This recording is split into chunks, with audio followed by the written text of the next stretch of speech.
Hi friends, இன்றைக்கி நம்ம ரொம்ப சூப்பரான பட்டாணி குருமா எப்படி செய்யுதுன்னு பார்க்கலாம். இது பூரி, சப்பாத்திக்கு, இட்லி, தோசை எல்லாத்துக்குமே நம்ம சைடிஷாக வச்சு சாப்பிட்றதுக்கு ரொம்ப சூப்பராக இருக்கும். வாங்க சிம்பிளாக இது குக்கரில் எப்படி செய்கிறதுன்னு பார்க்கலாம்.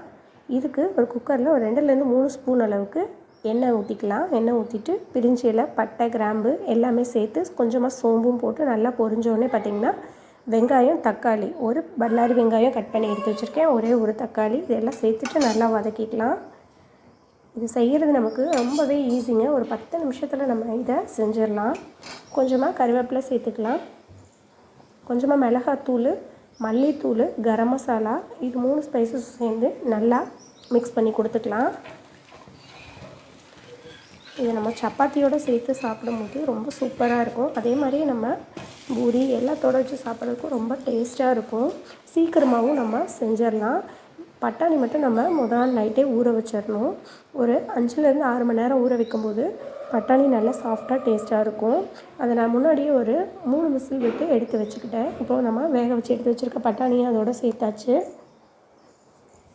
இப்போ நம்ம அரைக்கிறதுக்கு என்னென்னு பார்த்துடலாம். ஒரு 2 பல் பூண்டு, உங்களுக்கு குருமாக்கு ஏற்ற மாதிரி தேங்காய் சேர்த்துக்கோங்க, கொஞ்சமாக கசகசா, கொஞ்சம் சீரகம், கொஞ்சம் சோம்பு, இது எல்லாத்தையும் சேர்த்துட்டு நல்லா பேஸ்ட்டாக நம்ம அரைச்சி எடுத்துக்கலாம். நீங்கள் நல்லா தண்ணி விட்டே அரைச்சிக்கலாம். நல்லா பேஸ்ட்டாக அரைச்சி எடுத்து அதையும் நம்ம இதோட சேர்த்துடலாம். இப்போ நம்ம கடைசியாக கொஞ்சமாக கொத்தமல்லி இலை சேர்த்துட்டு